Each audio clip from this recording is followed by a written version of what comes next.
Okay, ಪುಡಾಂಗ್ Prajwal ಪರಾರಿವೀರ ಪುಡಾಂಗ್ ಪ್ರಜ್ವಲ್ನನ್ನು SIT ಹೆಡೆಮುರಿ ಕಟ್ಟಿದೆ. ಈಗಾಗಲೇ ಆತನನ್ನು ಮೆಡಿಕಲ್ ಟೆಸ್ಟ್ಗೆ ಆತನನ್ನು ಆಸ್ಪತ್ರೆಗೆ ಕರ್ಕೊಂಡು ಹೋಗಲಾಗಿದೆ. ಕೆಲವೇ ಕ್ಷಣಗಳಲ್ಲಿ ಬೌರಿಂಗ್ ಆಸ್ಪತ್ರೆಗೆ ಪುಡಾಂಗ್ ಪ್ರಜ್ವಲ್. ಬೌರಿಂಗ್ನಲ್ಲಿ ಪ್ರಜ್ವಲ್ ರೇವಣ್ಣ ಅವರಿಗೆ ಮೆಡಿಕಲ್ ಟೆಸ್ಟ್ ಅಂತೆ. ಅಬ್ಬಾಬಾಬಾಬಾ, ಪ್ರಜ್ವಲ್ನನ್ನು ಕರೆತರುವುದಾಗಿ ವೈದ್ಯರಿಗೆ SIT ಮಾಹಿತಿ. ಸಂಸದ ಪ್ರಜ್ವಲ್ ರೇವಣ್ಣ ಮೆಡಿಕಲ್ ಟೆಸ್ಟ್ಗೆ ವೈದ್ಯರ ಸಿದ್ಧತೆ. ಏನೆಲ್ಲ ಮೆಡಿಕಲ್ ಟೆಸ್ಟ್ ಮಾಡ್ತಾರೆ? ಇತರ ರೋಗಿಗಳಿಗೆ ಪಡೆದಾಟ ರೀ. ಇವನೇನು VIP ಅಲ್ಲ ರೀ. VIP ಅಂದರೆ ವೆರಿ ವೆರಿ ಇಂಪಾರ್ಟೆಂಟ್ ಪರ್ಸನ್. ಇವನು very very idiot person. VIP ಪಕ್ಕದಲ್ಲಿಡಿ, ರೋಡ್ ಸೈಡಲ್ಲಿ ಮಾಡಿ ಸಾಕಿ ಒಂದು ಮೆಡಿಕಲ್ ಟೆಸ್ಟ್. ಹೌದು, ಯಾದಗಿರಿಯಲ್ಲಿ ಒಂದು ಕಡೆ ನಾನು ನೋಡಿದ್ದೀನಿ, ನಾನೇ ಸುದ್ದಿ ಮಾಡಿದ್ದೀನಿ. ಯಾದಗಿರಿಯಲ್ಲಿ ಒಂದು ಕಡೆ ಏನೋ ತೀರ್ಕೊಂಡ ನಂತರ ಮಾಡ್ತಾರಲ್ಲ,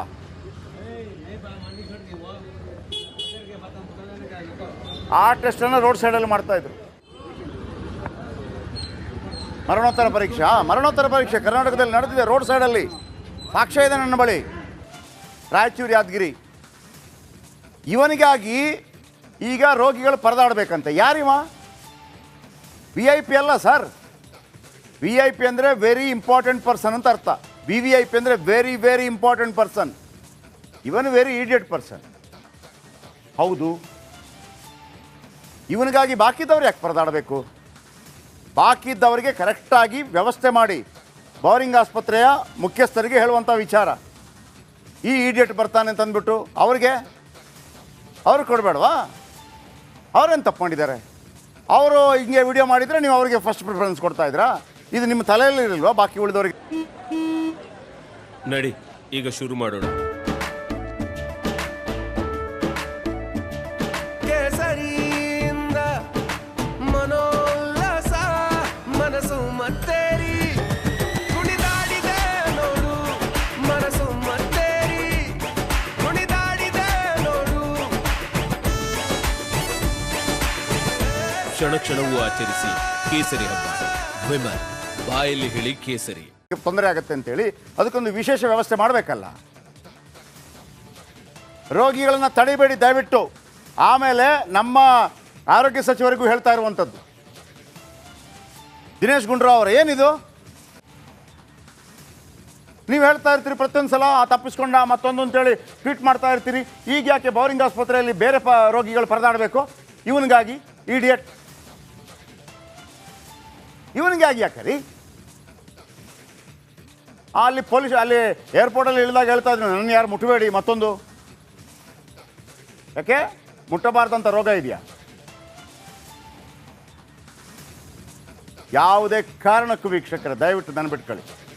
ಇಂಥದನ್ನು ಈ ಈ ಈ ಅಡ್ಜಸ್ಟ್ಮೆಂಟ್ ಸರ್ಕಾರಗಳಿಗೆ ಎಲ್ಲ ಈ ಪ್ರಾಬ್ಲಮನ್ನು ಸಾಲ್ವ್ ಮಾಡೋಕ್ಕೆ ಬಿಡಬೇಡಿ. ನಮಗೆ ನಿಜವಾಗಲೂ ಕಾನೂನಿನ ಬಗ್ಗೆ ಮತ್ತು ನಮ್ಮ ನ್ಯಾಯಾಲಯದ ಬಗ್ಗೆ ಅಪಾರವಾದಂಥ ಗೌರವ ಇದೆ. ಆದರೆ ಸಾಕ್ಷಿನಾಶ ಮಾಡಿದ್ದಾರೆ. ಇದು ಯಾರು ಹೇಳ್ಕೊಡದೆ ಮಾಡಿರ್ತಾರೆ ಸಾಕ್ಷಿನಾಶ? ಈಗಲೂ ಹೇಳ್ತಾ ಇರುವಂಥದ್ದು, ಅಲ್ಲಿ ಅನೇಕ ಹೆಣ್ಮಕ್ಳಿಗೆ ತೊಂದರೆಯಾಗಿದೆ, ನಿಮಗೆ ಹೇಳ್ಕೊಳ್ಳೋಕೆ ಕಷ್ಟ ಆಗ್ತಾ ಇದೆ. ಆದರೆ ಒಬ್ಬರಾದರೂ ಎದ್ದು ಬನ್ನಿರಿ, ಚಂಡಿ ಚಾಮುಂಡಿಯಾಗಿ ಒಬ್ಬರಾದರೂ ಎದ್ದು ಬನ್ನಿರಿ, ಈತನ ವಿರುದ್ಧ ಕಂಪ್ಲೇಂಟ್ ಮಾಡಿರಿ. ಓಕೆ, ದೀಪ್ತಿ ಅವರು ನಮ್ಮೊಂದಿಗೆ ನೇರ ಸಂಪರ್ಕದಲ್ಲಿದ್ದಾರೆ. ದೀಪ್ತಿ, ಪ್ರತಿ ಸಲ ನೋಡ್ತಾ ಇರ್ತಾರೆ ಇಂಥ ಆಸ್ಪತ್ರೆಗಳಲ್ಲಿ ಏನೆಲ್ಲ ಘಟನಾವಳಿಗಳಾಗುತ್ತೆ ಅಂತೇಳಿ. ದೀಪ್ತಿ, ಬಹುಶಃ ನಿಮಗೂ ಭಾಳ ದುಃಖ ಆಗ್ತಾ ಇರ್ಬೋದು. ಯಾಕೆಂತಂದರೆ ಯಾವನೋ ಕಿತ್ತೋಗಿರೋನಿಗೆ ಇಷ್ಟೆಲ್ಲ ಬಂದೋಬಸ್ತ್ ಮಾಡುವಂಥ ಸಂದರ್ಭದಲ್ಲಿ ಪಾಪ ಕಷ್ಟಪಟ್ಟು ದುಡಿದು ಟ್ಯಾಕ್ಸ್ ಕಟ್ಟುವಂಥವರು ಏನೋ ಒಂದು ಬಂದಿರ್ತಾರೆ ಗೌರ್ಮೆಂಟ್ ಆಸ್ಪತ್ರೆ ಅಂತ ಅಂದ್ಬಿಟ್ಟು, ಅವ್ರಿಗೆ ಈ ರೀತಿ ತಡೆ ಹಿಡಿತಾ ಇದ್ದಾಗ ನಮಗೆಲ್ಲ ರಕ್ತ ಕುದಿಯತ್ತೆ ರೀ. ಅವ್ರಿಗೇನಾದರೂ ವ್ಯವಸ್ಥೆ ಮಾಡಿದ್ರಾ? ಇಲ್ಲ ಅಂತಂದರೆ ಒಂದು ಹೇಳ್ತೀನಿ ದೀಪ್ತಿ ಅವರೇ, ನಮ್ಮ ಈ ಪ್ರಜ್ವಲ್ ರೇವಣ್ಣ ಸ್ಟೋರಿ ಮಿಸ್ ಆದರೂ ಪರವಾಗಿಲ್ಲ, ಆದರೆ ಅವರಿದಾರಲ್ಲ ಯಾರು ರೋಗಿಗಳು, ಆ ರೋಗಿಗಳಿಗೆ ವ್ಯವಸ್ಥೆ ಆಗಿದೆ ಇಲ್ಲ ಅನ್ನೋದೇ ನಮ್ಮದೊಂದು ಸ್ಟೋರಿ ಆಗಬೇಕು. ಪ್ಲೀಸ್, ಏನಾಗ್ತಾ ಇದೆ ಈಗ ಅಲ್ಲಿ?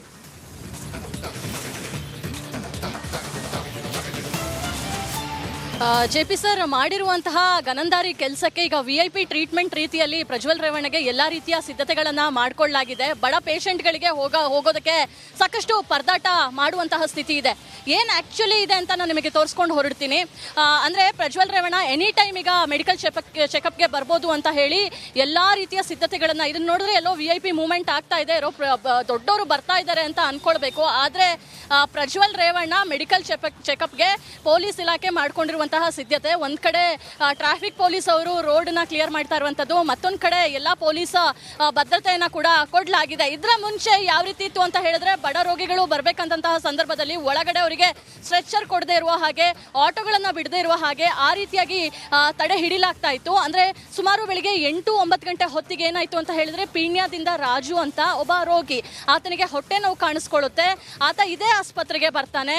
ಹೊಟ್ಟೆ ನೋವಾದಂತಹ ಕಾರಣ ಒಳಗಡೆ ಬಿಡಬೇಕಾಗಿರುತ್ತೆ ಅವನ ಆಟೋವನ್ನು. ಆದರೆ ಇಲ್ಲೇ ತಡೆಯೋ ಹಿಡಿಯುವಂತಹ ಸೆಕ್ಯೂರಿಟಿ ಗಾರ್ಡ್ಗಳು ಹಾಗೆ ಪೊಲೀಸು ಇಲ್ಲ ಒಳ ಹೋಗೋದಕ್ಕೆ ಆಗೋದಿಲ್ಲ ಅಂತ ಹೇಳಿ ಹೋಗಲಿ ವೀಲ್ ಚೇರನ್ನು ಕೊಡ್ತಾರಾ ಅಂತ ಹೇಳಿದ್ರೆ ಅದು ಕೂಡ ಆಗೋದಿಲ್ಲ. ವೀಲ್ ಚೇರನ್ನು ನಿರಾಕರಣೆ ಮಾಡ್ತಾರೆ. ಒಬ್ಬ ಹೊಟ್ಟೆ ನೋವಾದಂತಹ ಪೇಷಂಟು ಹೇಗೆ ಒಳಗೆ ಹೋಗೋದಕ್ಕೆ ಸಾಧ್ಯ? ಸೊ ಮಾಧ್ಯಮದವರು ಪ್ರಶ್ನೆ ಮಾಡುವಂತಹ ಸಂದರ್ಭದಲ್ಲಿ ಆತನನ್ನು ಒಳಗೆ ಬಿಟ್ಟಿದ್ದಾರೆ. ಸದ್ಯಕ್ಕೆ ಒನ್ ವೇ ಪ್ರಜ್ವಲ್ ರೇವಣ್ಣಗೆ ಹೋಗುವಂತಹ ಮೆಡಿಕಲ್ ಚೆಕಪ್ಗೆ ಏನು ಎಮರ್ಜೆನ್ಸಿ ವಾರ್ಡ್ ಇದೆ ಅಲ್ಲಿ ಸಿದ್ಧತೆಯನ್ನು ಮಾಡ್ಕೊಂಡಿದ್ದಾರೆ. ಜೊತೆಗೆ ಯಾರಾದರೂ ರೋಗಿಗಳು ಬಂದರೆ ಅವರನ್ನು ಕೇಳುವಂಥದ್ದು, ಎಲ್ಲಿ ಚೆಕಪ್ ಮಾಡಿಸ್ಕೊಳ್ಬೇಕು, ಯಾರನ್ನು ನೋಡಬೇಕು, ID ಕಾರ್ಡ್ ಇದೆಯಾ, ಎಲ್ಲನೂ ಕೂಡ ಅದನ್ನು ಚೆಕ್ ಮಾಡಿ ಒಳಗಡೆ ಕಳಿಸ್ತಾ ಇದ್ದಾರೆ. ಮತ್ತೊಂದು ಕಡೆ ಬಡ ರೋಗಿಗಳಿಗೆ ಹೋಗೋದಕ್ಕೆ ಈಗ ಅನುಕೂಲವನ್ನು ಮಾಡಿಕೊಟ್ಟಿದ್ದಾರೆ. ಅಂದರೆ ಅವರು ಆಟೋದಲ್ಲಿ ಬಂದರೆ ಎಮರ್ಜೆನ್ಸಿ ಇದ್ದರೆ ಆಟೋದೊಳಗೆ ಹೋಗೋದಕ್ಕೂ ಕೂಡ ಪರ್ಮಿಷನ್ನ ಕೊಡಲಾಗಿದೆ. ಇದನ್ನು ಮುಂಚಿತವಾಗಲೇ ಬೌರಿಂಗ್ ಆಸ್ಪತ್ರೆಯವರು ಪೊಲೀಸವರ ಜೊತೆ ಕೂತ್ಕೊಂಡು ಮಾತಾಡಬೇಕಾಗಿತ್ತು. ಕಾಮನ್ ಪೇಷಂಟಿಗೆ ಯಾವುದೇ ರೀತಿಯಾಗಿ ಸಮಸ್ಯೆ ಆಗದೇ ಇರೋ ರೀತಿಯಲ್ಲಿ ನಾವು ನೋಡ್ಕೊಳ್ಬೇಕಾಗುತ್ತೆ ಅಂತ. ಆದರೆ ಯಾರೋ ಒಬ್ಬ VIP ಮೆಡಿಕಲ್ ಟೆಸ್ಟಿಗೆ ಬರ್ತಾನೆ ಅಂತ ಹೇಳಿದ್ರೆ ಬಡ ರೋಗಿಗಳಿಗೆ ಯಾವ ರೀತಿಯಾಗಿ ತೊಂದರೆ ಆಗಬಹುದು ಅನ್ನೋದು ಸಾಮಾನ್ಯವಾಗಿ ಕಾಣಿಸುತ್ತೆ. ಅದೇ ರೀತಿ ಇವತ್ತು ಬೌರಿಂಗ್ ಆಸ್ಪತ್ರೆಯಲ್ಲೂ ಕೂಡ ಆಯ್ತು, ಒಂದಿಬ್ಬರಿಗೆ ಅದೇ ತರ ಮಾಡಿದ್ರು. ದೀಪ್ತಿ, ಈಗ ಬೇರೆ ಬೇರೆ ರೋಗಿಗಳಿಗೂ ಅವಕಾಶ ಮಾಡಿಕೊಟ್ಟಿದ್ದಾರಲ್ವಾ, ನೀವೇನು ಹೇಳ್ತಾ ಇದ್ರಿ, ರೈಟ್?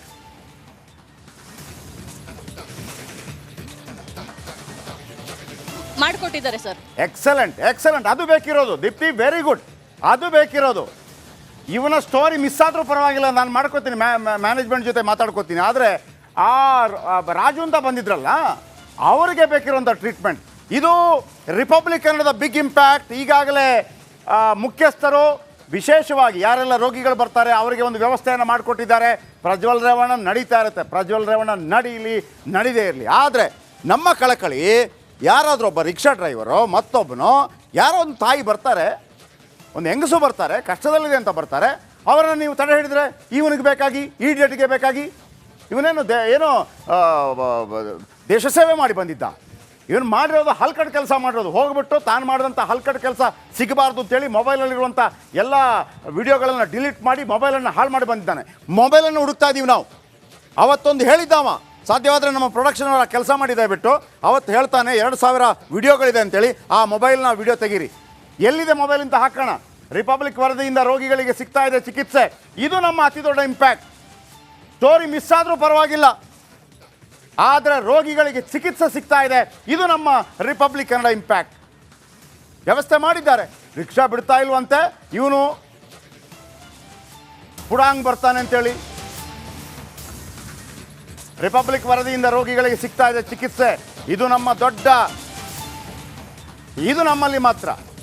ನಮ್ಮ ವರದಿಯಿಂದ ಬೌರಿಂಗ್ ಸಿಬ್ಬಂದಿ ಅಲರ್ಟ್ ಆಗಿದ್ದಾರೆ, ಮುಖ್ಯಸ್ಥರು ಅಲರ್ಟ್ ಆಗ್ತಾ ಇದ್ದಾರೆ. ರಿಪಬ್ಲಿಕ್ ವರದಿಯಿಂದ ರೋಗಿಗಳಿಗೆ ಸಿಗ್ತಾ ಇದೆ ಚಿಕಿತ್ಸೆ. ಅರೆ, ಇವನೊಬ್ಬ ಪರಾರಿ ವೀರ, ಪುಡಾಂಗ್ ವೀರ. ಇವನಿಗೆ ಬೇಕಾಗಿ ಭಾಳ ಮರ್ಯಾದೆಯಿಂದ ಬದುಕುವವರಿಗೆ ವ್ಯವಸ್ಥೆ ಇಲ್ವಾ? ಯಾಕೆ ವ್ಯವಸ್ಥೆ ಇಲ್ಲ? ಈಗ ಕೊಡ್ತಾ ಇದ್ದಾರೆ ನೋಡಿ.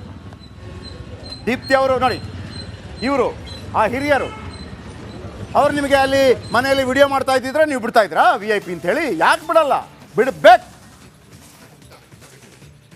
ಬಿಡಬೇಕು. ಅವನನ್ನು ಲೈನನ್ನು ನಿಲ್ಲಿಸಿ ಕೂತ್ಕೊಳ್ಳಿ. ಅವ ಎಲ್ಲರನ್ನ ಬತ್ತಲೆ ಮಾಡಿದಾನಲ್ಲ, ಅವನನ್ನು ಬೆತ್ತಲೆ ಮಾಡಿ ಚಡ್ಡಿಯಲ್ಲಿ ನಿಂತ್ಕೊಳ್ಳಿ ಅವ ಆಸ್ಪತ್ರೆ ಮುಂದೆ. ಹಾಂ, ಮಾಡಲ್ವಾ ನೀವು ಪೊಲೀಸ್ ಸ್ಟೇಷನಲ್ಲಿ ಉಳಿದವ್ರಿಗೆ ಬಟ್ಟೆ ಬಿಚ್ಚಿ ಚಡ್ಡಿಯಲ್ಲಿ ಹಿಂಗೆ ಕೂರಿಸಲ್ವಾ? ಕೂರಿಸಿ ಅವನನ್ನು